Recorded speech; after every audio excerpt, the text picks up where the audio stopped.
എല്ലാവർക്കും നമസ്തേ. ഈശ്വരാനുഗ്രഹത്താൽ ഒരു രാമായണ മാസം കൂടി സമാഗതമായിരിക്കുകയാണ്. രാമായണത്തിൻ്റെ ശീലുകൾ കേരളത്തിൽ കുടിൽ തൊട്ട് കൊട്ടാരം വരെ അപാലവൃദ്ധം ജനങ്ങളും പാടുകയാണ്. ഈ നിറവിൽ, ഈ പുണ്യ നിറവിലാണ് രാമായണത്തെ നമ്മളൊന്ന് തത്വവിചാരം ചെയ്യുവാൻ ശ്രമിക്കുന്നത്. ഇത് 31 ദിവസവും ഈ രാമായണത്തിൻ്റെ പ്രാധാന്യം, രാമകഥയുടെ പ്രാധാന്യം ഒക്കെ നമ്മൾ വീഡിയോയിൽ ചെയ്യുന്നുണ്ടാവും. ഇത് എല്ലാവരും ഒന്ന് ശ്രദ്ധിക്കേണ്ടതാണ്. രാമായണം രാമകഥയാണ്, നമുക്കെല്ലാവർക്കും അറിയാം. ഈ രാമമന്ത്രത്തിൻ്റെ പ്രാധാന്യം കഴിഞ്ഞ ഒരു വീഡിയോയിൽ ഞാൻ പ്രതിപാദിക്കുകയും ചെയ്തിരുന്നു. അതുകൂടാതെ ഇന്ന് നമ്മൾ പ്രതിപാദിക്കുന്നത്, അയോധ്യയിലാണല്ലോ രാമൻ്റെ ജനനം. രാമായണത്തെ നമ്മളൊന്ന് തത്വവിചാരം ചെയ്താൽ എന്താണ് അയോധ്യ? അയോധ്യ എന്ന വാക്കിൻ്റെ അർത്ഥം ആയോധനമില്ലാത്ത, യുദ്ധമില്ലാത്ത, സംഘർഷമില്ലാത്ത ഭൂമി എന്നാണ് അർത്ഥം. അത് യഥാർത്ഥത്തിൽ എന്താണ്? ആയോധനമില്ലാത്ത, സംഘർഷമില്ലാത്ത ഭൂമി, അത് ആത്മസംയമനം ചെയ്ത, അതായത് മനസ്സംയമനം ചെയ്ത ഒരു യോഗിയുടെ അന്ധക്കരണമാണ്. ആ യോഗിയാണ് ദശരഥൻ.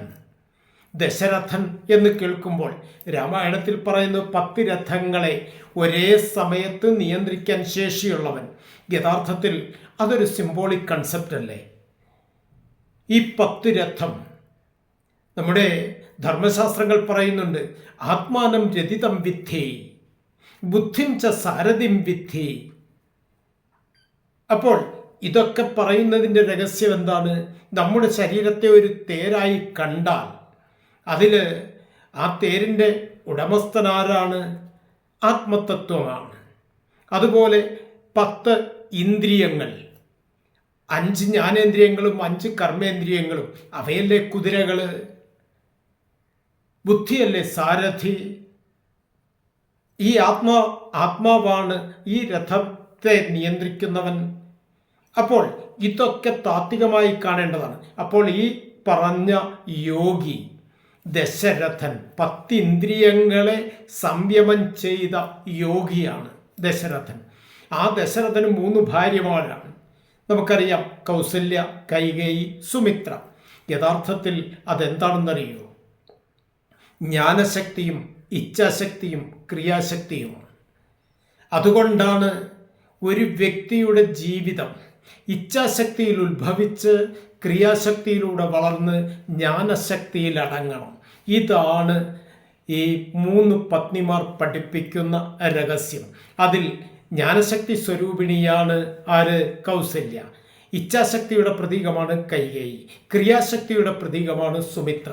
അതുകൊണ്ടാണ് ജ്ഞാനശക്തി സ്വരൂപിണിയായ കൗസല്യ രാമനെ പ്രസവിച്ചത്, അതായത് ആത്മരാമനെ പ്രസവിച്ചത്. ഈ തത്വരഹസ്യം എല്ലാവരും അറിഞ്ഞിരിക്കണം.